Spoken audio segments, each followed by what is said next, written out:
Welcome to this video. आज हम इस वीडियो में बात करेंगे एंटीरियर क्रूशिएट लिगामेंट की इंजरीज के बारे में, जिसको हम शॉर्ट में एसीएल लिगामेंट भी बोलते हैं। इस वीडियो में मैं बात करने वाला हूं कि एसीएल लिगामेंट का हमारे घुटने में फंक्शन क्या है, एसीएल लिगामेंट किन किन रीजन से टूट जाता है और इसके टूटने से हमारे घुटने में क्या क्या दिक्कतें आती है और क्या क्या सिम्टम्स होते हैं, और एसीएल लिगामेंट के टूटने के बाद की इसकी मैनेजमेंट क्या होती है, और फाइनली आर्थ्रोस्कोप की मदद से इसकी कैसे सर्जरी की जाती है और इसका सर्जरी के बाद रिकवरी पाथ कैसा है।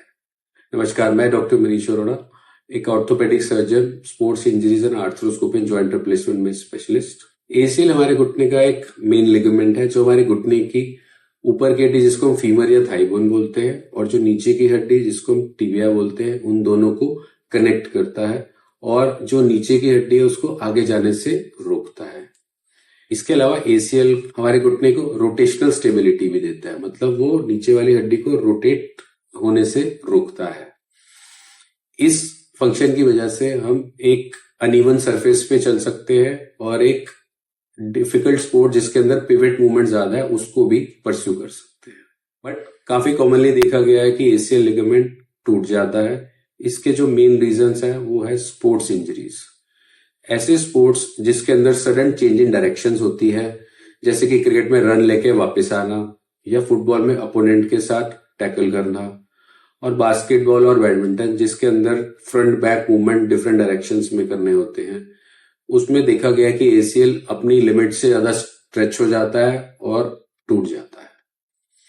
इसके अलावा कबड्डी के अंदर जो घुटना अपोनेंट होल्ड कर लेता है और आप दूसरी डायरेक्शन में गिर जाते हैं, उसमें एक्सेसिव ट्विस्ट होने की वजह से भी एसीएल देखा गया कि एसीएल टूट जाता है।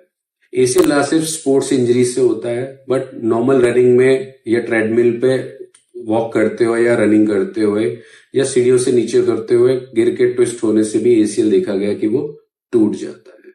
आइए हम समझते हैं कि एसीएल लिगामेंट टूटने के बाद घुटने में क्या क्या सिम्टम्स होते हैं और इससे घुटने में क्या क्या दिक्कतें आती है। एसीएल लिगामेंट टूटने के बाद घुटने में दर्द रहता है, घुटने में स्वेलिंग या सूजन आती है और आप घुटने में वजन नहीं ले पाते। और एक पिक्यूलियर सिम्टम जो एसीएल लिगामेंट के टूटने के बाद होता है वो है इंस्टेबिलिटी सिम्टम्स, यानी कि हमारा घुट्टा जब हम वजन ले रहे हैं तो ऐसा लगता है कि हमारा घुट्टा वजन नहीं ले पाएगा और हम गिर जाएंगे, जिसको हम गिव अवे फीलिंग भी बोलते हैं। अगर ऐसे सिम्टम्स आ रहे हैं तो ऐसा हो सकता है कि चोट लगने के बाद आपको एसीएल में इंजरी आई है। अगर ऐसा होता है तो आपको फर्स्ट ऑफ ऑल पैनिक नहीं करना है। घुटने को सबसे पहले स्टेबलाइज या इमोबिलाइज करके रखना है। नियरेस्ट फार्मेसी शॉप पे एक नी ब्रेस या इमोबिलाइजर मिल जाती है या एक क्रेप बैंडेज मिल जाती है जिसको हम घुटने पे अप्लाई कर सकते हैं। उसको अप्लाई करना है, घुटने को बिल्कुल भी मूव करके चेक नहीं करना है और घुटने पे आइसिंग भी करनी है।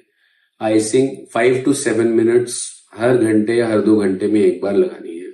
और नियरेस्ट डॉक्टर जो कि ऑर्थोपेडिक सर्जन जो स्पेशलिस्ट हो स्पोर्ट्स इंजरीज को मैनेज करने में, उनको कंसल्ट करना है। आपके डॉक्टर आपके घुटने को क्लिनिकल एग्जामिनेशन करके और कभी कभी एमआरआई और एक्सरे की मदद से एसीएल की इंजरीज को डायग्नोज कर सकते हैं। एमआरआई और क्लिनिकल एग्जामिनेशंस को कोरिलेट करके आपके एसीएल की फर्दर मैनेजमेंट को प्लान किया जाता है। एसीएल इंजरी के मेनली 3 पैटर्न होते हैं। सबसे पहला कि एसीएल टिबिया जो नीचे की हड्डी है उससे उखड़ गया है लेकिन ऊपर वाली हड्डी पे अटैच है। दूसरा, एसीएल फीमर या थाई बोन पे से डिटैच हो गया लेकिन नीचे टिबिया पे अटैच है, जिसको हम एसीएल अवल्जेंस भी बोलते हैं। और तीसरा जो सबसे कॉमन है वो है कि मिड सबस्टेंशियल एसीएल बीच में से टूट गया। जो बीच से टूट जाता है मिड सबस्टेंशियल, उसको फर्दर ग्रेड्स में डिवाइड किया गया एमआरआई के बेसिस पे। वो है grade 1, grade 2 and grade 3। Grade 1 जिसपे एसीएल के फाइबर सिर्फ स्ट्रेच हुए हैं, उसके अंदर एसीएल की कंटिन्यूटी मेंटेन्ड है, जिसको हम एसीएल स्प्रेन भी बोलते हैं। सेकंड, पार्शियलिटी है जिसमें कुछ फाइबर्स टूटे हैं और majority of the fibres attach है। और जो ग्रेड 3 है वो है कंप्लीट एसीएल टियर, जिसमें एसीएल कंप्लीटली टूट गया और फीमर और टिबिया में कोई कनेक्शन नहीं है और नीचे की हड्डी ऊपर की हड्डी के कंपैरेटिवली आगे ट्रांसलेट हो रही है। सो एमआरआई को समझते हुए इन ग्रेड्स के हिसाब से मैनेजमेंट प्लान करी गई है। ग्रेड 1 और majority of the grade 2 patients को बिना ऑपरेशन के कंजर्वेटिव अप्रोच से ठीक किया जाता है, मतलब इनिशियल रेस्ट और कम से कम वेट डाल करके उसके बाद एक एक्सरसाइज प्रोटोकॉल फॉलो करके ऐसा देखा गया है कि ग्रेड 1 और मेजॉरिटी ऑफ ग्रेड 2 पेशेंट्स वो इस कंजर्वेटिव अप्रोच फॉलो करके ऐसा देखा गया है कि वो ठीक हो जाते हैं और अपने प्री इंजरी लेवल को अटेन कर लेते हैं। बट कुछ ग्रेड 2 टीयर के पेशेंट और ग्रेड 3 यानी कि कंप्लीट एसीएल टीयर के पेशेंट को ऐसा देखा गया है कि कंजर्वेटिव अप्रोच फॉलो करने के बाद भी उनके घुटने में लचक रहती है और घुटने में दर्द और स्वेलिंग रहती है। उनको यूजुअली एक आर्थ्रोस्कोपिक एसीएल रिकंस्ट्रक्शन या रिपेयर की जरूरत होती है। आर्थ्रोस्कोपिक एसीएल रिकंस्ट्रक्शन घुटने में दूरबीन की मदद से किया जाता है। इसमें पूरे घुटने को खोलने की जरूरत नहीं होती। आर्थ्रोस्कोपिक एसीएल रिकंस्ट्रक्शन में हम घुटने में 2 छोटे छोटे कट्स लगाते हैं जिसको हम पोर्ट्स भी बोलते हैं। एक पोर्ट से हम आर्थ्रोस्कोप या कैमरा को इंसर्ट करते हैं और दूसरे पोर्ट से हम बोन में यानी कि फीमर और टिबिया में टनल्स बना के बोन सॉकेट बनाते हैं। इसके बाद हम घुटने से ही ग्राफ्ट लेते हैं यानी कि एक्स्ट्रा टिश्यू जो हमारी बॉडी में होता है जिसको हम हार्वेस्ट करके उसका हम एसीएल लिगामेंट बनाते हैं। इस टिश्यू को लेने से हमारे घुटने में कोई दिक्कत नहीं आती है। इस ग्राफ्ट के कई ऑप्शंस है। सबसे कॉमन जो ऑप्शन हम लेते हैं वो है हैमस्ट्रिंग टेंडन। सेकंड जो मोस्ट कॉमन है वो है बोन पेटिला बोन और सेंट्रल क्वाड्रिसेप्स टेंडन। और रेयरली हम एंकल या एडी के साइड में एक लिगामेंट होता है जिसको पेरोनियस लॉन्गस टेंडन बोलते हैं, उसको भी लेते हैं। यूजुअली टेंडन तब लिया जाता है जब एसीएल के अलावा बाकी और लिगामेंट भी टूट जाते हैं। मैं आर्थ्रोस्कोपिक एसीएल रिकंस्ट्रक्शन के टाइम जो भी डिटैच फाइबर है उनको डिवाइड करके रिमूव कर देता हूं, लेकिन जो कुछ फाइबर्स अभी भी अटैच है वो इतने स्ट्रांग नहीं है कि वो स्टेबिलिटी दे, लेकिन उनमें ब्लड सप्लाई रहती है। तो जब हम अपना नया एसीएल लिगामेंट बनाते हैं, ये जो अटैच्ड फाइबर है इनकी ब्लड सप्लाई की मदद से उस नए एसीएल को भी एक्स्ट्रा ब्लड सप्लाई मिल जाती है, जिससे कि इस नए एसीएल जो लिगामेंट हमने बनाया है इसकी हीलिंग अच्छी हो जाती है और आप अपने एसीएल सर्जरी के बाद अपनी सर्जरी से पहले की जो इंजरी लेवल है जिसको प्री इंजरी लेवल बोलते हैं वो आप जल्दी अटेन कर लेते हैं।